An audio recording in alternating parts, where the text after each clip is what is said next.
दुनिया का मध्य पूर्व हिस्सा पिछले एक साल से ज्वालामुखी की तरह धधक रहा है।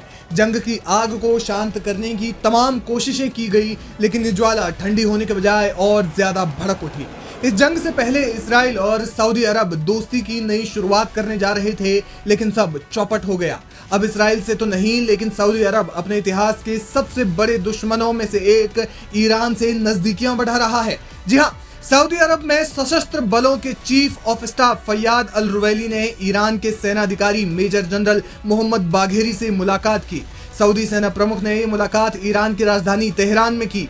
दोनों सेना प्रमुखों के बीच सुरक्षा सहयोग को लेकर गहरी चर्चा हुई।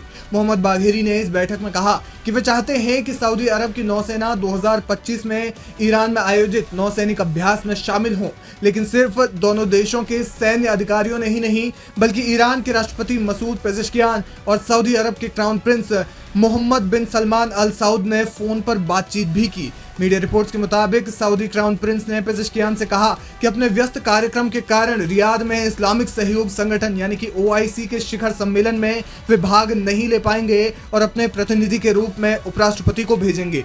ये बैठक गजा पट्टी और लेबनान की दुर्दशा को लेकर है और संभव है कि इस बैठक में इसके उपायों पर या रणनीति पर आपसी सहमति बने। सऊदी क्राउन प्रिंस का यह आश्वासन बेहद अहम माना जा रहा है, खासतौर पर उस समय जब ईरान इसराइल के खिलाफ कोई नई रणनीति बना रहा हो। संयुक्त अरब अमीरात इस्लामिक शिखर सम्मेलन की मेजबानी करने जा रहा है। अरब लीग, इस्लामिक सहयोग संगठन के देशों के राष्ट्राध्यक्षों और सरकार के प्रमुखों और वरिष्ठ अधिकारियों, फिलिस्तीनी राष्ट्रपति महमूद अब्बास और साथ ही लेबनान के कार्यवाहक प्रधानमंत्री नजीब मिकाती के रियाद में शिखर सम्मेलन में भाग लेने की उम्मीद है। आपको बता दें कि सऊदी अरब की राजधानी ने ठीक एक साल पहले एक संयुक्त अरब इस्लामिक शिखर सम्मेलन की भी मेजबानी की थी। नेताओं ने गजा के खिलाफ इस्राएली आक्रामकता की निंदा की, इसके कारण हुई मानवीय तबाही को संबोधित किया और फिलिस्तीनियों के आत्मनिर्णय के अधिकार के लिए अपना समर्थन दोहराया। अंतर्राष्ट्रीय स्तर की बैठकों के दौर में सऊदी अरब और ईरान के सैन्य प्रमुखों की मुलाकात बेहद अहम मानी जा रही है।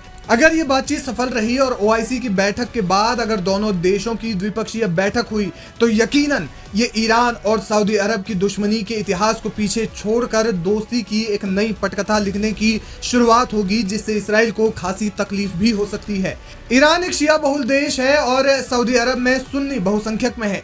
साल 2016 में दोनों देशों ने एक दूसरे से अपने रिश्ते खत्म कर दिए थे, लेकिन 2023 में चीन एक बड़ा मध्यस्थ बनकर उभरा और इस मध्यस्थता का नतीजा ये हुआ कि दोनों देश एक दूसरे के साथ आपसी संबंध फिर से स्थापित करने को लेकर तैयार हुए, जिसका नतीजा अब सबके सामने है। कुछ समय पहले सऊदी क्राउन प्रिंस ने गजा में हुए नरसंहार की आलोचना भी की थी। गजा में युद्ध के बाद से ही ईरान और सऊदी की बातचीत तेज है और मिडिल ईस्ट में तनाव के बीच दोनों मुल्क एक दूसरे के करीब आ रहे हैं।